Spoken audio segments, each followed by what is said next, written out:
ஒரு நிமிஷம் இந்த கதையை கேட்டு போக. கணவன் மனைவி 2 பேர் இருக்காங்க. மனைவி உடம்பு முடியாம மரண படுக்கையில படுத்திருக்காங்க.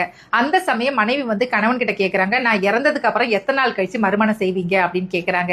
உடனே கணவன் சொல்றாரு, உன் கல்லறையோட ஈரம் காஞ்சதுக்கு அப்புறம் நான் மறுமணம் செஞ்சுப்பேன் அப்படின்னு சொல்றாங்க. இப்படியே சில மாதங்கள் போச்சு. மனைவி வந்து இறந்துடுறாங்க. மனைவியோட ஈம காரியங்களை நல்லபடியா செஞ்சு முடிச்சுட்டு அவங்களுக்கு அழகா களிமண்ணால ஒரு கல்லறையும் கட்டி வச்சிடறாங்க.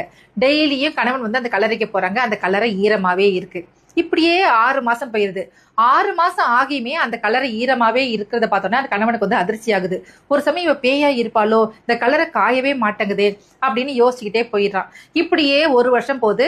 மனைவியோட நினைவு நாளும் வருது. அன்னைக்கும் போயிட்டு அந்த கல்லறையை பாக்குறாங்க. அன்னைக்கும் ஈரமாவே இருக்கு. உடனே வந்து அந்த கணவன் வந்து ஓன்னு கதறி அழுவுறாரு. உனக்கு என் மேல எவ்வளவு பாசம் இருந்தா இந்த கல்லறையோட ஈரம் காயாம பாத்துப்பேன்னு சொல்லி அழுதுட்டு இருக்காரு. அந்த சமயம் பார்த்து மனைவியோட சகோதரன் ஒரு குடத்துல தண்ணியோட வராரு. உடனே கணவன் வந்து அந்த சகோதரனை பார்த்து, நீ என்ன இங்க அப்படின்னு கேக்குறாங்க. உடனே அந்த சகோதரன் சொல்றாரு, நீ உங்க மனைவி வந்து, அதாவது என்னோட தங்கச்சி சாவறதுக்கு 1 மணி நேரத்துக்கு முன்னாடி என்கிட்ட ஒரு சத்தியம் வாங்கிட்டாங்க. என் கல்லறைக்கு காலையிலயும் மாலையிலயும் என் கல்லறை காயாம தண்ணி ஊத்தி நினைச்சிரு அப்படின்னு சொல்லிட்டு இறந்துட்டாங்க அப்படின்னு சொன்னோன்னே கணவனுக்கு செம்ம ஷாக்கு. என்னம்மா இப்படி பண்றீங்களேம்மா? இதுல இருந்து என்ன தெரியுது? மனைவி இறந்தாலுமே உங்களை நிம்மதியா வாழ விட மாட்டாங்க. தன்னோட இடத்த யாருக்குமே விட்டு கொடுக்க மாட்டாங்க. அதாவது லைஃபே மாறினாலும் வைஃப் மாறவே மாட்டாங்க.